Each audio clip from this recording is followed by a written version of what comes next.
Halo semuanya, perkenalkan nama aku Jihan Naila Ramadhani dari Program Studi Manajemen Fakultas Pendidikan Ekonomi dan Bisnis Universitas Pendidikan Indonesia. Jadi di video ini aku itu bakal mempresentasikan hasil analisis yang aku lakukan mengenai marketing mix 4P, SWOT, dan BCG Matrix pada brand Wardah. Oke, jadi aku bakal ngenalin dulu ke kalian apa sih Wardah itu. Nah, jadi Wardah merupakan brand kosmetik lokal Indonesia yang berada di bawah naungan PT Paragon Technology and Innovation yang diluncurkan pada tahun 1995. Wardah ini dikenal luas sebagai pelopor kosmetik halal di Indonesia. Nah, selanjutnya langsung masuk ke analisis marketing 4P. Yang pertama itu ada produk. Nah, kalau dilihat dari sisi produk, Wardah ini menawarkan produk kosmetik dan skincare yang fokus pada kebutuhan sehari-hari. Produknya tuh cukup lengkap, mulai dari skincare seperti facial wash, toner, serum, pelembab, dan sunscreen sampai make upnya yang seperti foundation, cushion, bedak, lipstick, dan eye makeup. Terus juga keunggulan utama dari produk Wardah ini ada pada keamanan dan kehalalan si produknya. Semua produknya itu udah terdaftar di BPOM dan bersertifikat halal MUI. Sehingga konsumen itu ngerasa lebih aman dan percaya. Tapi, jika dibandingkan dengan brand yang lebih profesional, brand Wardah ini tuh masih memiliki keterbatasan dari variasi warna atau shade-nya, terutama untuk produk complexion. Nah, yang kedua adalah harga atau price-nya. Nah, dari sisi harga, Wardah ini menerapkan strategi competitor-based pricing untuk bersaing dengan brand lain di pasarnya. Juga, harga produk Wardah ini berada di kisaran menengah ke bawah hingga menengah, sekitar 15.000 sampai 110.000, sehingga masih bisa diakses oleh pelajar, mahasiswa, hingga pekerja. Harga ini tuh juga dianggap sebanding dengan kualitas dan manfaat produk yang didapatkan dari brand Wardah. Strategi harga yang Wardah berikan ini mempunyai pasar yang luas, namun juga di sisi lain harga yang relatif terjangkau itu membentuk citra bahwa Wardah ini lebih cocok untuk kebutuhan harian, bukan untuk make up profesional. Yang ketiga, itu ada place atau distribusi. Jadi, untuk bagian distribusi, Wardah menggunakan strategi multi-channel. Produk Wardah ini bisa ditemukan dengan mudah banget di minimarket, supermarket, apotek, toko kosmetik, hingga department store.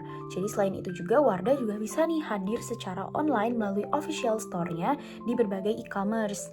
Strategi yang Wardah berikan ini sangat mudah dijangkau oleh konsumen.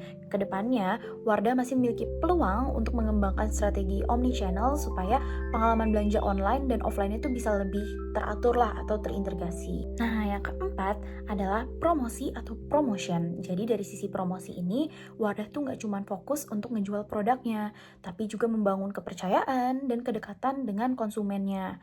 Promosi yang dilakukan itu melalui media sosial, kerjasama dengan influencer, serta konten edukasi tentang skincare, gaya hidup, dan juga nilai kehalalan. Pendekatan ini tuh cukup efektif dan menjaga banget brand awareness dari si Wardah. Meskipun persaingan konten digital tuh saat ini nuntut si Wardah ini untuk terus mengikuti tren supaya dia tuh tetap relevan dan gak ketinggalan zaman.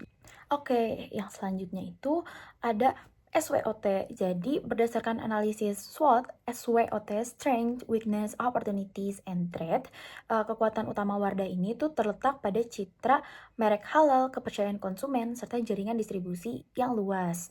Namun, Wardah itu memiliki kelemahannya juga atau weakness-nya nih. Jadi, inovasi produknya si Wardah itu relatif lebih lambat. Terus juga variasi shade-nya si Wardah itu tuh masih terbatas. Sama desain kemasannya itu kurang menarik bagi konsumen Gen Z.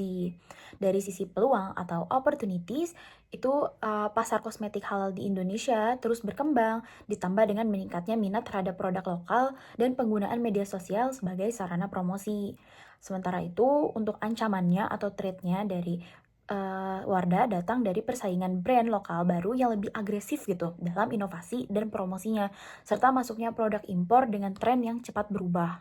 Untuk BCG Matrix-nya, berdasarkan data Top Brand Index kategori bedak muka tabur periode 2021 sampai 2025, dapat disimpulkan yaitu Wardah berada pada kuadran cash cow karena memiliki pangsa pasar tertinggi namun menunjukkan tren pertumbuhan yang menurun dalam beberapa tahun terakhir.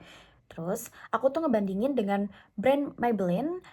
Viva dan Pixi. Jadi kalau untuk Maybelline sendiri, dia tuh menempati kuadran star karena menunjukkan peningkatan nilai brand index-nya tuh yang signifikan dalam periode terbaru. Jadi dia tuh naik gitu.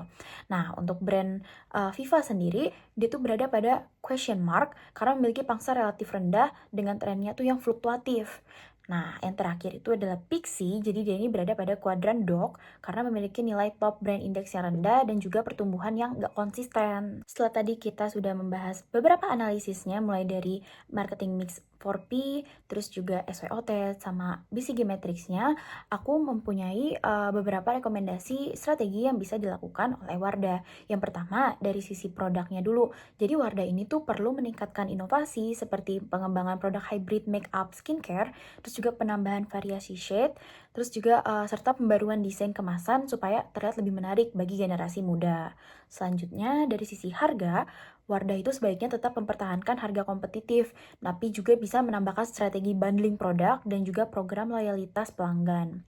Yang ketiga, dari sisi distribusinya, penguatan official store online juga perlu terus dilakukan supaya dapat menjaga keaslian produknya gitu. Dan yang keempat, dari sisi promosinya, Wardah itu perlu lebih adaptif terhadap tren media sosial. Jadi dia tuh biar nggak ketinggalan lah gitu, terutama sama konten-konten yang interaktif ke konsumennya, sama juga penggunaan micro influencer. Oke, jadi kesimpulannya, Wardah ini merupakan brand kosmetik lokal dengan posisi pasar yang sangat kuat di Indonesia.